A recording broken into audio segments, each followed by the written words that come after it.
Hey, you know what would make your customer service help desk way better? Dumping it and then switching to intercom. But you're not quite ready to make that change. We get it. That's why Finn, the world's leading AI customer service agent, is now available on every help desk. Finn can instantly resolve up to 80% of your tickets, which makes your customers happier and gets you off the customer service rep hiring treadmill. Finn by Intercom, the leading customer service AI agent, now available on every help desk.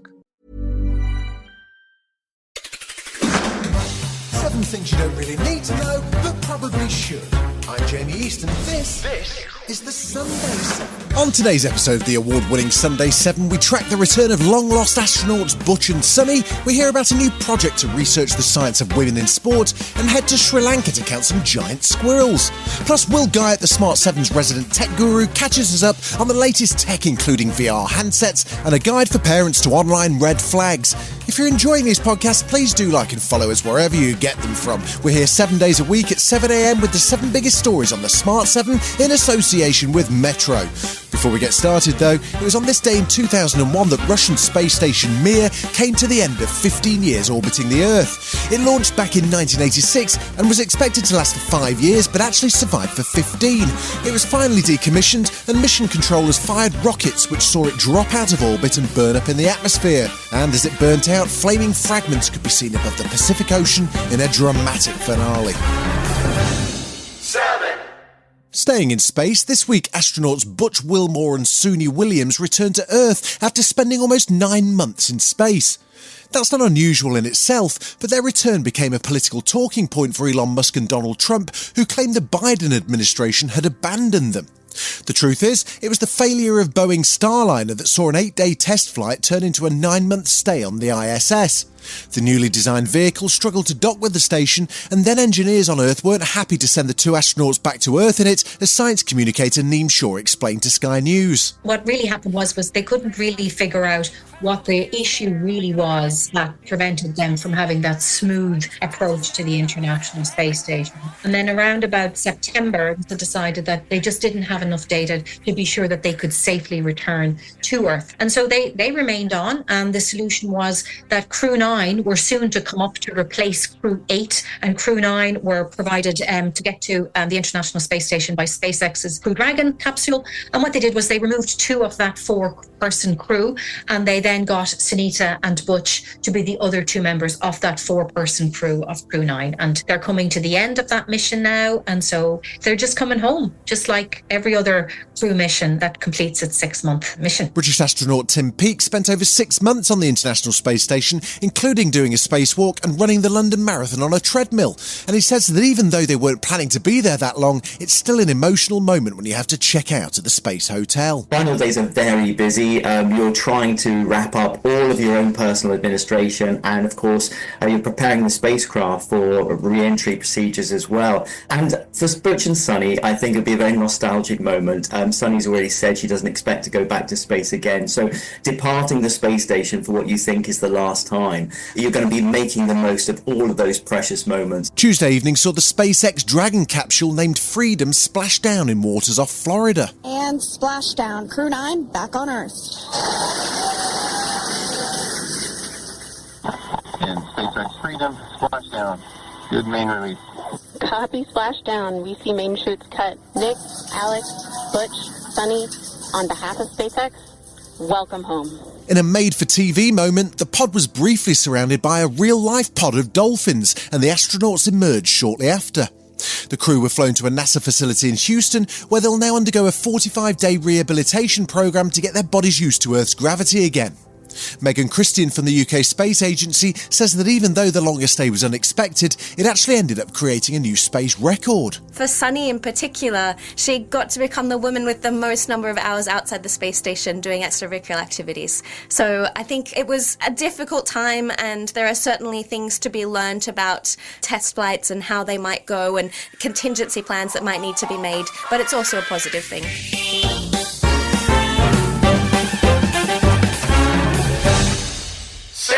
We've set Will Guyatt a challenge for this week's tech update. Can he get through the biggest tech stories of the week without mentioning Elon Musk? There's plenty to talk about, with alarming stories about GPS jamming of airlines, a big question mark over whether the VR handset is dead, and lots of talk about toxic masculinity online. Will's got a handy guide for parents of tech red flags for your kids' online habits. So, welcome the Smart 7's tech guru and the man who's promised not to say the words Elon Musk this week, Mr. Will Guyatt. Will, who's the boss of Tesla? Only joking. Tell us what GPS jamming is, please, and should I be worried about my next holiday flight? GPS stands for Global Positioning Service. You might know it as SatNav because that uses the same satellites to accurately tell you where you are on the map, anywhere in the world to within a metre, and that's pretty cool and incredibly accurate. Despite the fact that we all rely on it in many areas of our life, GPS is actually pretty easy to disrupt with interference. You can block out a signal and suddenly your GPS tells you you're in Swindon and not in Sweden. And given that planes rely on GPS to avoid other planes and follow their flight routes, something like this significantly increases the risk of something bad happening when you're in the air. So, there have been incidents involving planes in Estonia, Finland and Lithuania. Does that suggest the issue may be somehow related to Russia? In the last 3 months of 2024, there were more than 800 cases of GPS interference recorded in Lithuania alone. Evidence would appear that Russia is using technology to disrupt signals from the east, although, of course, as you'd expect, Russia said it wasn't them. But get close to Russian territory in a plane, and chance is your mostly rock-solid, ultra-reliable GPS stops working. It isn't just planes though, is it? Interfering with GPS affects anything where you need to know an exact position, so it can be a risk for any form of transport. And the precision timing element of GPS is key to loads of important activities and services, communication systems, power grids, and even our financial networks that need to know when a button is pressed to the same level of accuracy as somebody running the 100 metres. Experts say a disruption to GPS would cost the UK an insane $1.4 billion a day, and it's put on a risk register as one of the greatest threats to our country. Now, scientists are working behind the scenes on a replacement to GPS that isn't interrupted in the same way, but this is going to take time, and it means that all the tech we've come to rely on will need to be changed or altered too. Now, I'm sure I'm not alone in this. My big shiny white VR Quest headset is sitting in the drawer at home gathering dust. Has the world just turned off VR? For a bit, the future for many was VR until it wasn't. We've got the cheapest VR headsets yet in devices like your Meta Quest 1, which is actually pretty decent for the price, but we're getting sick of strapping a bin to our heads and it makes a load of us throw up. Sales of VR headsets have fallen by 12% on this time last year, and worryingly around 5% in the last 3 months. Not a good look when the market is still supposed to be growing. The reality is that all the concerns about VR that existed when the first headsets came out around 30 years ago still exist. Many of us get terrible headaches from having your screen shoved in front of our eyes for hours on ends, and sticking a bin on your head can get really uncomfortable. I did fancy an Apple Vision Pro though, but that's struggling as well, isn't it? It's hard to know whether Apple themselves will be upset with the sales performance of the Vision Pro, which still costs £3,500. Every person at Apple I spoke to said it was very much the introduction of what it called spatial computing, and that it would need time to improve the hardware and encourage developers to make apps we couldn't live without. But so far, Vision Pro is now just 2% of the global VR headset market, and sales fell by 43% in the last few months of last year, making this feel more like the Apple Newton than a vintage Apple iPhone launch to many company watchers. So are we all going to become total glass holes instead? Yep, the future is glasses according to Silicon Valley and the analysts. This is the idea that we'll be more involved in augmented reality rather than VR. The Meta Ray-Ban sunglasses have been a surprise hit, so you can definitely expect more wearables. Tech bros now want us to strap an AI personal assistant to our face. Industry watchers Counterpoint reckon the AR market will grow 30% over the next 18 months, mostly on the back of Meta's new examples and other companies releasing new AR glasses and wearable products too. Expect to see more examples of tech in your specs being pushed as the future of technology popping up in your lives very soon. And finally, Will, with this week's huge Netflix hit Adolescence, there's been tons of chat about how toxic online content can be, particularly for the young teenage boys. What can parents actually do, or what red flags should they be watching out for? I'm the dad of a 6-year-old, and thoughts about keeping her safe online actually now keep me awake at night. But I am determined to let her use the internet, as I still passionately believe there's loads of good to be found. You just need to be aware of what's going on around you and have the tools and the support you need to handle it. There are loads of safety and parental controls you can put in place to monitor young people's usage of the internet, popular apps and services, but no single way to enable them, so I strongly recommend having a good search online. I've written a couple of these guides for myself, but Googling Will Guyatt is not without its own risks. Perhaps the best tip I've ever had is that you need to enable this protection when they sign up to a service, as it's almost impossible to get the genie back in the bottle afterwards. It's important to be calm and supportive of young people as they experience online life for the first time and start navigating what they like and dislike. They'll want to break your rules and do more than you're allowing them to do, but you need to be part of this conversation. Why not get yourself on TikTok? You don't have to start posting incredible dance videos of your own, but at least you can start getting your head around how it works so you can have valuable conversations with your kids. Still to come on the Sunday 7, a big investment into research on women in sport, and Kemi doesn't want to go green.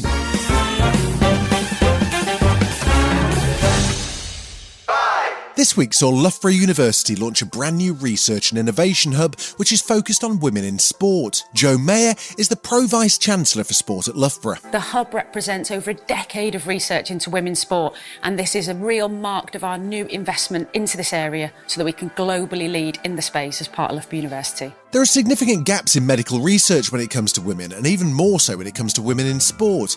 The new hub will pull together 4 of the university's departments, covering sport, design, business and tech, in a £2 million investment. Stephanie Peacock is the Minister for Sport, Media, Civil Society and Youth, and she officially opened the hub this week. As Sports Minister, I'm really passionate about getting women and girls involved in sports, and one of the things that's most holding it back at the moment is, of course, research. This is a really important part of improving sport for women, and so I think it will have a huge impact for women across the country. One of the commercial partners for the project is Vitality Insurance, and they've just published a report which highlights the exercise gap between men and women. The report shows that less than 1 in 4 women hit the recommended weekly workout goal, but that 41% of women do want to reach the target. It also highlights a low level of participation in group sports and barriers such as fear of being judged or lack of enjoyment in exercise. Dr. Kate Tryon is Vitality's commercial director, and she says the hub will tackle some of those key issues through focused research. Vitality, we are going to be sponsoring a group of PhDs to really get into that question of, what are the barriers, what are the benefits, and how can we improve access and sustainable engagement of women in sport in the long term, for the excitement and enthusiasm of women's sport, but particularly because of the health and wellbeing benefits that it brings. Dr. Emma O'Donnell is a senior physiology lecturer at Loughborough, and she told Radio 4 that the shortfall in research into women's health and fitness is shocking. Essentially, we are seeing that in terms of research into women in general, never mind just athletes, but research in women, it remains remarkably under-investigated. If we just take the sporting example, we think of our female athletes, and if we look at sports science and sport and exercise medicine research, it remains predominantly focused on male athletes. So we still have very little understanding, certainly in the sporting arena and outside, of how, what's female-specific questions and physiology that we need to be, sort of looking at and addressing. So we've got a long way to go.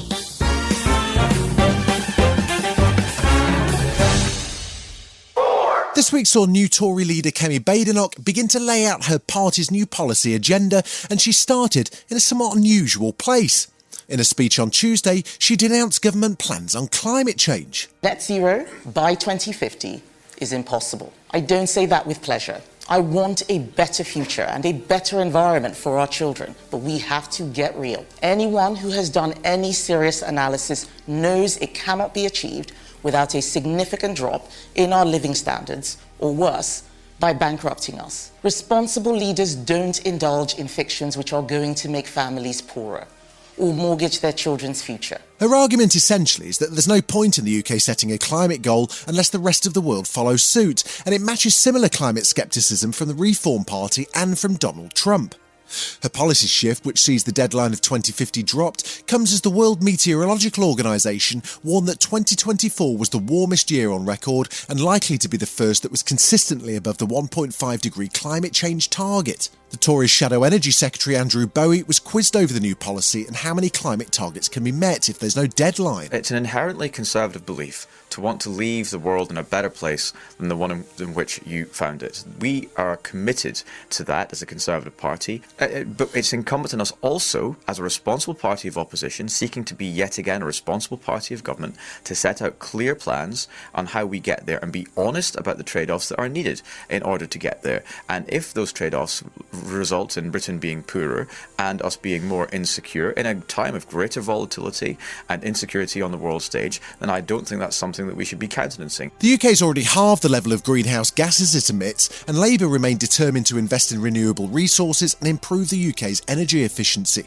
Prime Minister Keir Starmer was quizzed by Reform's Richard Tice in Parliament this week, who wanted to know what difference it would make if the UK actually did reach the net zero goal. Net zero is of course not easy, but it's a huge opportunity to boost our growth, our jobs and our economy. And so he knows my views on that. But, he complains that I've better ideas if they stop fawning over Putin. I understand the member for Clacton wants to be Prime Minister. He can't even lead a party that fits in the back of a taxi. Still to come on the Sunday 7 in association with Metro, a warning about TB in the Trump era, and Sri Lanka starts counting giant squirrels. Right after this. Hi, it's Eugenio Derbez. Did you know that with Boost Mobile, you can cut your phone bill in half this tax season? Yes, half. Buy 6 months of service and get 6 months free. That's a full year of service paying half. That sounds good, doesn't it? And all on the Boost network with 99% nationwide coverage. Don't wait. Visit your Boost store today. Requires upfront payment, taxes, and fees extra. Terms and exclusions apply. Visit boostmobile.com for full terms. Welcome back.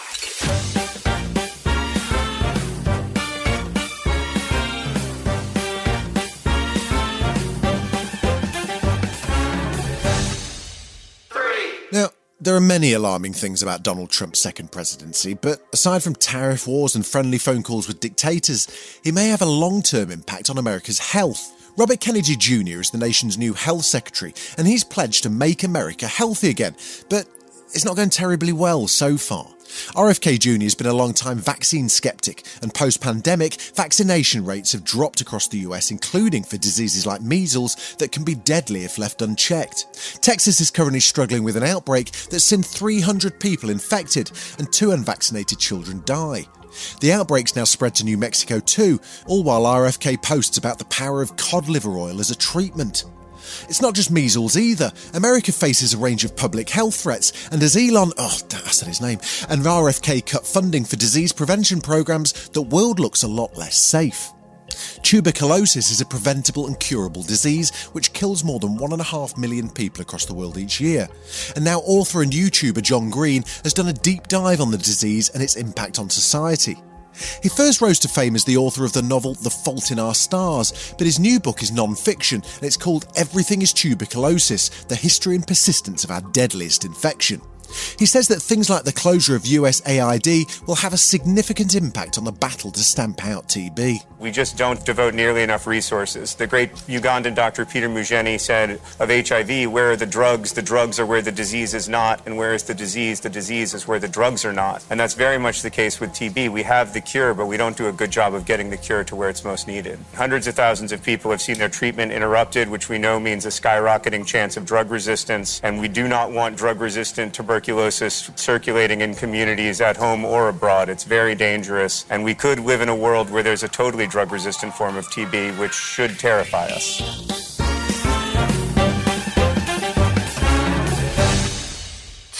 This week has seen a lot of talk about online radicalisation, particularly of young men, between the Netflix hit Adolescence and the sentencing of Nicholas Prosper, who had planned to carry out a mass shooting at a primary school.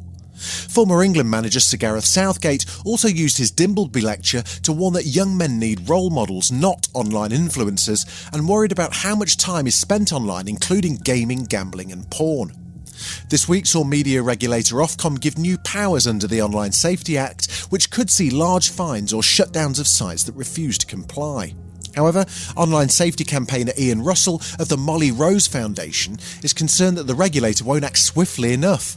He lost his daughter to suicide at age just 14, and it turned out she'd been viewing self-harm content on social media sites. The Act we have seen as implemented has structural weaknesses. Ofcom within that Act has been very timid and hasn't exploited the full powers that are available to it under the Act. So it's really important that the government gets onto this and changes things fast so that the online world can be safe, and it's actually within reach. It's not as difficult, but Keir Starmer and Number 10 have to drive this forward now. Ofcom's Enforcement Director Suzanne Carter spoke to Radio 4 this week, and she says the regulator won't be shy about taking action. The illegal harms codes that we have put in place are the most comprehensive of anywhere in the world, and we are really confident they will deliver a step change. We will not back away from holding services to account if they are not taking the measures they need to protect their users.